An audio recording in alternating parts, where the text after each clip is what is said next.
Hello everyone, welcome to KV teachers guild. So बच्चों, अभी हम डिस्कस करेंगे 8th क्लास सोशल साइंस का एक क्वेश्चन पेपर। ये करंट सेशन PT2 एग्ज़ाम का पेपर है, केंद्रीय विद्यालय संगठन का। और सबसे पहले मल्टीपल चॉइस क्वेश्चंस हैं। First is Silicon Valley is located in. Silicon Valley है कैलिफोर्निया में। A person who knows and studies several languages is known as. एक पर्सन जो कई सारी लैंग्वेजेस जानता हो, उन्हें पढ़ सकता हो, उसे बोलते हैं linguist. Next is blank was the adopted son of Peshwa Bajirao second. Peshwa Bajirao second के अडॉप्टेड सन थे Nana Saheb. Blank was an English official who had deep respect for the Indian culture. इनमें से कौन से वो इंग्लिश ऑफिशियल थे जो डीपली रेस्पेक्ट करते थे इंडियन कल्चर को? तो ये थे William Jones, Bruce Jones. C option is correct. Who are Adivasis? Adivasis कौन है? ये फॉरेस्ट के ओरिजिनल हैबिटेट्स थे, ट्राइबल्स बोलते हैं इंग्लिश में इन्हें। तो दोनों ही करेक्ट है, both A and B. C option is correct. Now short answer type question से 2 मार्कर्स हैं। What was the demand of Rani Lakshmibai of Jhansi that was refused by the British? Jhansi की रानी लक्ष्मीबाई की क्या डिमांड थी जिसको ब्रिटिशर्स ने रिफ्यूज़ कर दिया, मना कर दिया? तो रानी लक्ष्मीबाई के जो अडॉप्टेड सन थे वो चाहती थी कि उनके हस्बैंड के डेथ के बाद उनके सन को उत्तराधिकारी मान लिया जाए, इसके अडॉप्टेड सन को। इसके लिए ब्रिटिशर्स ने मना कर दी थी। So Rani Lakshmibai of Jhansi wanted the East India Company, the British to recognize her adopted son as the heir of Jhansi kingdom after the death of her husband. Okay, and this demand was refused by the British. Next is how did the last Mughal emperor live the last years of his life? Last Mughal emperor Bahadur Shah Zafar, उनके life के last years में वो jail में थे, Rangoon jail में। So the last emperor lived the last years of his life in a jail in Rangoon along with his wife. Along with his wife Begum Zeenat. Okay, next. Now next is state whether true or false. James Mill was a severe critic of the Orientalists. True statement है। Orientalist मतलब वो person जो, अगर हम देखें India की history को, उनके कल्चर को पढ़ना चाहता हो, तो ये इनको क्रिटिसाइज करते थे जेम्स मिल। वो चाहते थे कि वेस्टर्न एजुकेशन हो यहाँ पर। ट्रू स्टेटमेंट है। 1854 डिस्पैच में जो एजुकेशन पर आया था, फेवर किया गया था इंग्लिश को being introduced as a medium of higher education in India. India में हायर एजुकेशन के लिए इंग्लिश को प्रेफरेंस दी जाए, ये 1854 के डिस्पैच में लिखा था। ये भी ट्रू स्टेटमेंट है। Mahatma Gandhi thought that promotion of literacy was the most important aim of education. False statement है। महात्मा गांधी का कहना था कि सिर्फ लिटरेट होना, लिटरेसी ही एजुकेशन का एक एम नहीं है।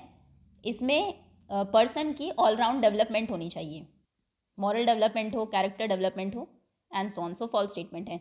Rabindranath Tagore felt that children ought to be subjected to strict discipline. False statement है। रविन्द्रनाथ टैगोर बिल्कुल इसके ऑपोजिट थे। उनका कहना था कि स्कूल में स्ट्रिक्ट डिसिप्लिन नहीं होना चाहिए।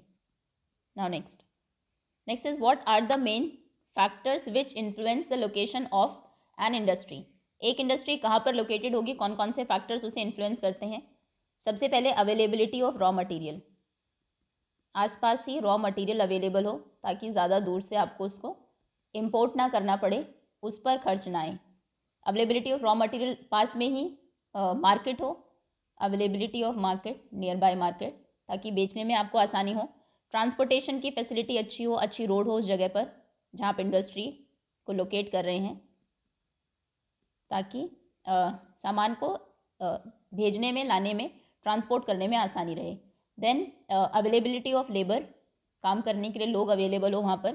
पावर, इलेक्ट्रिसिटी हो एंड कैपिटल हो उतनी ओनर के पास कि उस जगह पर वो सेटअप कर सके, availability of water etcetera. Okay next, right in your own words, अपने खुद के शब्दों में लिखिए ऑफ वर्ड्स टू और more sentences of what do you understand by the term marginalization. Marginalization से आप क्या समझते हैं? मार्जिनलाइज करना एक पर्सन को, यानी कि मेन स्ट्रीम से उसे एक्सक्लूड कर देना। मार्जिनलाइजेशन इज द प्रोसेस, पहले definition, of being excluded from the main stream of society.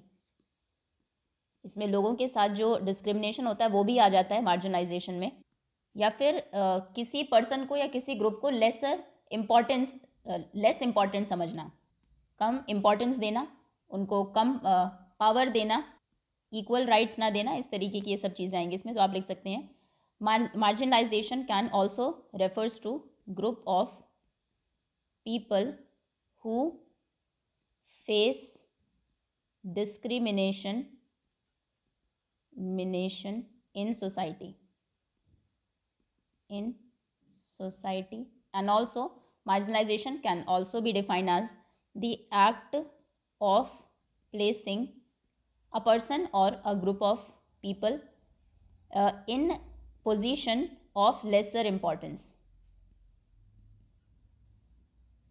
Importance, influence और पावर, इम्पॉर्टेंस एंड, या फिर आप बोल सकते हैं किसी उनको इक्वल एक्सेस न देना पब्लिक प्लेसेस का, वो भी मार्जिनलाइजेशन का पार्ट है। मार्जिनलाइजेशन कैन ऑल्सो रेफर, ये 2 मार्क का क्वेश्चन है तो इतना काफ़ी होगा, can also refer to such a situation when a group of people are denied to access and access areas of society. तो ये डिनायल भी मार्जिनलाइजेशन का ही पार्ट है। Okay next, now answer in detail. Write one reason why do you think constitutions safeguards to protect minority communities are very important. Minority communities को safeguard करने के लिए जो सेफगार्ड्स है कॉन्स्टिट्यूशन में, वो क्यों ज़रूरी है? ताकि जो लोग मेजॉरिटी में हैं वो इनके साथ डिस्क्रिमिनेशन ना करे, भेदभाव ना करे। माइनॉरिटी से बहुत सारे अलग अलग तरीके के जो लोग रहते हैं, उन्हीं से डाइवर्सिटी बनती है कंट्री की, वो इंटैक्ट रहे, उसको प्रोटेक्ट किया जाए और इक्वालिटी प्रमोट हो। ये नहीं कि मेजॉरिटी के लोग डोमिनेट कर रहे हैं माइनॉरिटीज़ को। तो ये सभी रीज़न है कि कॉन्स्टिट्यूशन में सेफगार्ड्स हैं माइनॉरिटी कम्युनिटीज़ को प्रोटेक्ट करने के लिए। सो आंसर आप लिखेंगे the constitution safeguards to protect minority communities are very important because they ensure that India's cultural diversity is protected from becoming largely unitary, and वैसे एक ही रीज़न लिखना है, and these safeguards protect the minority communities are from being discriminated by the majority से के discrimination से भी ये safeguards उन्हें बचाते हैं। And also they are also important to promote equality and justice to all, जिस पर कि हमारा कॉन्स्टिट्यूशन बेस्ड है। Okay, now next is which industry is often referred to as backbone of modern industry and why. किस industry को modern industry की backbone कहा जाता है और क्यों? मॉडर्न इंडस्ट्री की बैकबोन बोलते हैं आयरन एंड स्टील कंपनी को। आयरन एंड स्टील इंडस्ट्री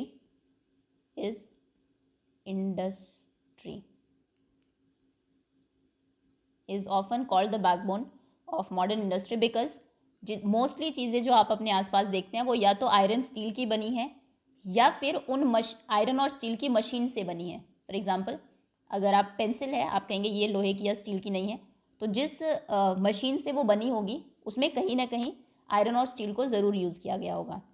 तो आंसर आप लिखेंगे because almost everything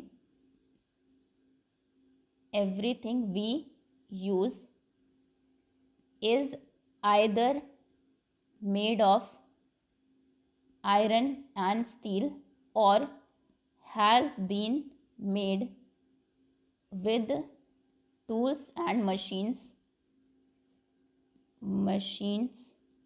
of iron and steel, या तो आयरन स्टील की बनी है या फिर उन मशीन से बनी है जो आयरन एंड स्टील की है। कुछ एग्जांपल्स आप दे सकते हैं। एक बहुत छोटी सी चीज़ मान लीजिए पिन है, आयरन लोहे की बनती है। देन आपके घर में जो यूटेंसिल्स हैं, शिप है आयरन के, और ट्रक्स, ट्रेन्स, प्लेन्स, ऑटोज़, ये सभी चीज़ें, these all are made up of somewhere related to iron and steel company, steel industry. Next is why did William Jones feel the need to study Indian history, philosophy and law. William Jones, ये 1 mark के question में भी था, उन्हें ये need क्यों feel हुई कि इंडियन हिस्ट्री को, फिलोसफी को और लॉ को पढ़ना चाहिए। तो एक तो उनको लगा कि ब्रिटिशर्स बहुत कुछ सीख सकते हैं इंडिया के कल्चर से, यहाँ की हिस्ट्री से, किस तरीके से रूल करना है इंडिया पर। सेकेंडली, अगर वो रीडिस्कवर करेंगे तो इंडियंस, जो कि उनका एक ग्लोरियस पास्ट रहा है जिसको वो खो चुके हैं, उसे उसकी इम्पॉर्टेंस को समझेंगे। और बेसिकली इंग्लिश लैंग्वेज को पढ़ के या फिर बाहर के ब्रिटिशर्स के कल्चर को पढ़ के इंडियंस खुद को इन्फीरियर समझने लगे थे, अपने पास्ट को इन्फीरियर समझने लगे थे, तो वो फीलिंग चली जाएगी। तो आप लिखेंगे William Jones felt the need to study Indian history, philosophy.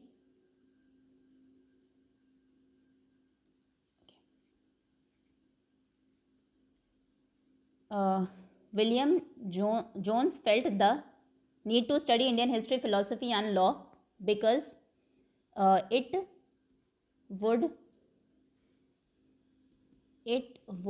not only, सिर्फ ये ब्रिटिशर्स को ही हेल्प नहीं करेगा, not only help the British learn from Indian culture, वो भी सीख सकते हैं plus culture, but it would also help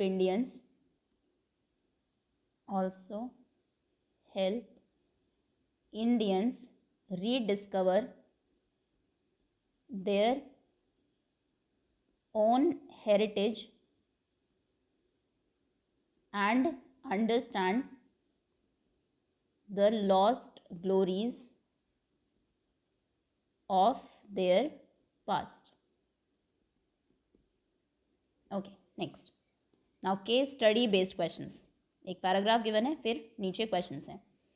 So before 1947 there was only one iron and steel plant in India, Tata Steel and Tata Iron and Steel Company Limited, TISCO. It was privately owned. After independence the government took the initiative and set up several iron and steel plants. TISCO was started in 1907 at Sakchi, near the confluence of river Subarnrekha and Kharkai in Jharkhand. Later on Sakchi was renamed as Jamshedpur. Geographically, Jamshedpur is the most conveniently situated iron and steel center of the country. कैसे Sakchi was chosen to set up steel plants for several reasons. First, this place is only 32 kilometers away from Kalimati station on the Bengal Nagpur railway line. Transportation मिल गया वहाँ पर आसानी से. और दूसरा, ये आयरन ओर के कोल और मैग्नीज डिपॉजिट्स के पास में है as to Kolkata, which provide a large market. तो मार्केट भी पास में है. टिस्को गेट्स कोल, इसको मिल जाता है झरिया कोल फील्ड से. Iron ore and limestone, dolomite और मैग्नीज मिल जाते हैं उड़ीसा से और छत्तीसगढ़ से. खारकाई और सुबर्ण रेखा रिवर इंश्योर करती है सफिशिएंट वाटर सप्लाई. गवर्नमेंट ने इनिशिएटिव लिए हैं to provide adequate capital for its later development. Now first question is when was TISCO started. TISCO start हुआ था in 1907. Answer number 1.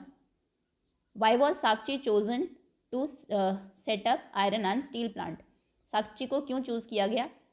Sakchi was chosen to set up iron and steel for several reasons. First, एक तो वही है 32 kilometre दूर था Kalamati station से, सो transportation easily मिल गया. आयरन ओर कोल मैग्नीज डिपॉजिट्स थे कोलकाता में, यहाँ से जो कि एक लार्ज मार्केट था इसके लिए. टिस्को को कोल मिल जाता था झरिया कोल फील्ड से, आयरन और लाइमस्टोन, डोलोमाइट, मैंगनीज मिल जाते थे उड़ीसा और छत्तीसगढ़ से। रॉ मटेरियल मिल गया पास से ही, सुबर्णरेखा थी तो यहाँ से सफिशिएंट वाटर की सप्लाई इंश्योर होती थी। ओके नेक्स्ट, फिर एक और पैराग्राफ है, देख लेंगे, क्वेश्चन देख लेते हैं। Why was forest land cleared? Forest land को क्यों क्लियर किया गया? पहले ही है, forest land have been cleared for timber and to get land for agriculture and industry. Timber के लिए, लकड़ी के लिए, और एग्रीकल्चर और इंडस्ट्री के लिए हमें लैंड मिल जाए, उसके लिए फॉरेस्ट को क्लियर किया गया। आदिवासीज ने क्यों छोड़ दिया उनकी ज़मीन को? हैव टू लीव, क्यों उन्हें छोड़ना पड़ा? From which state were they displaced, किस स्टेट से उन्हें डिस्प्लेस किया गया? तो they were displaced from the state of Andhra Pradesh, Jharkhand, Orissa and Chhattisgarh, Orissa, Jharkhand, यहाँ से उनको डिस्प्लेस किया गया। और क्यों उनको जाना पड़ा? अकॉर्डिंग टू,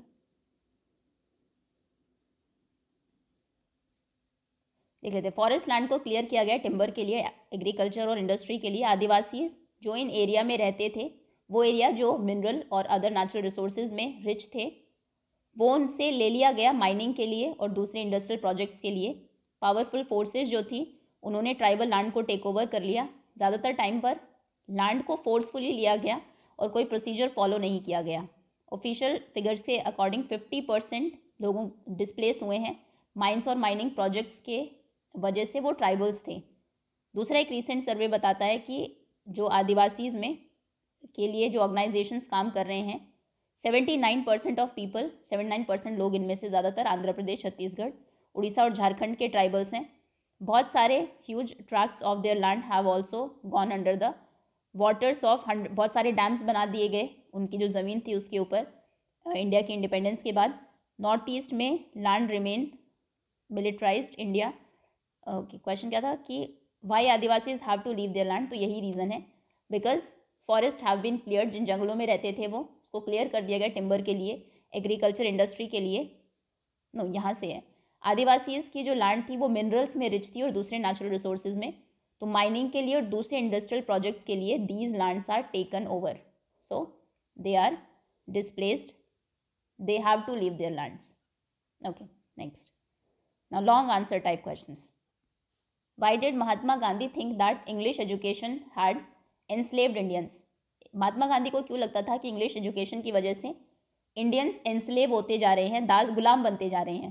क्योंकि इंग्लिश एजुकेशन के बाद, कॉलोनियल एजुकेशन के बाद, इंडियंस के माइंड में अपनी हिस्ट्री के प्रति, पास्ट के लिए, आसपास के लोगों के लिए एक इन्फीरियोरिटी आ गई थी। इन्फीरियर वो समझते थे, इंग्लिश को, वेस्टर्न कल्चर को सुपीरियर समझने लगे थे। तो Mahatma Gandhi thought that English education had enslaved Indians because colonial education, English education created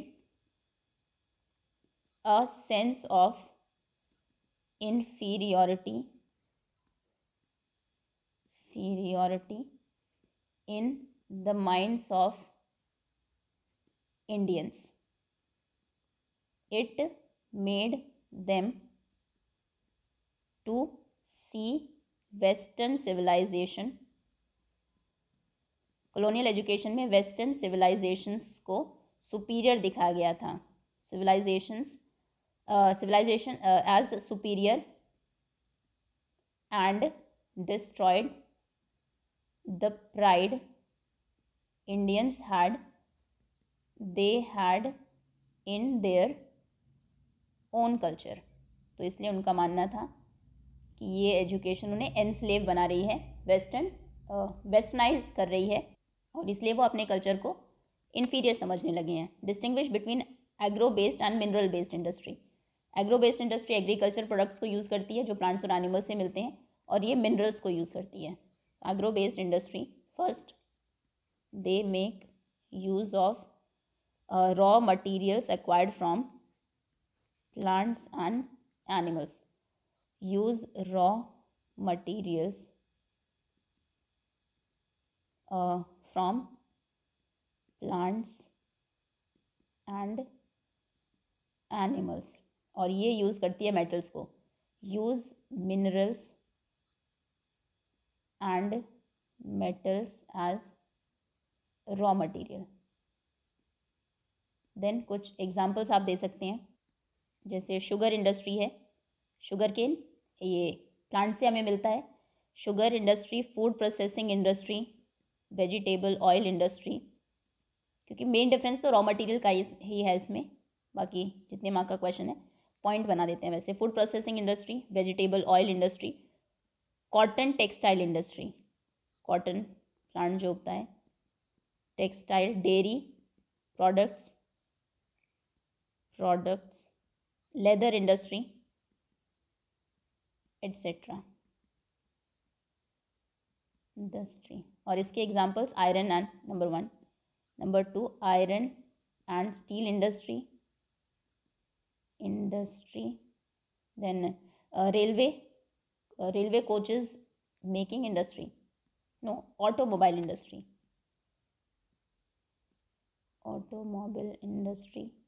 जितने भी ट्रक्स बनते हैं, बसेस बनती हैं, ये सब। And aluminium and iron, aluminium smelting industry, iron लिख चुके हैं, स्मेल्टिंग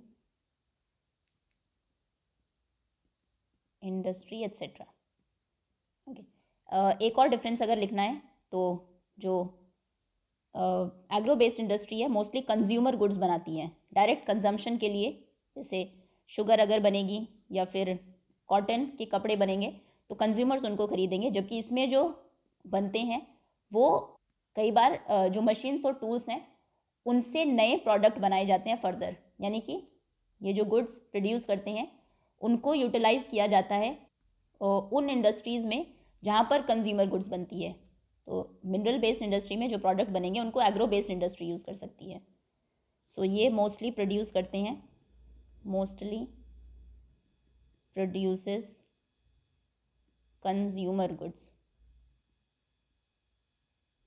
गुड्स एंड ये produces both consumer and producer goods.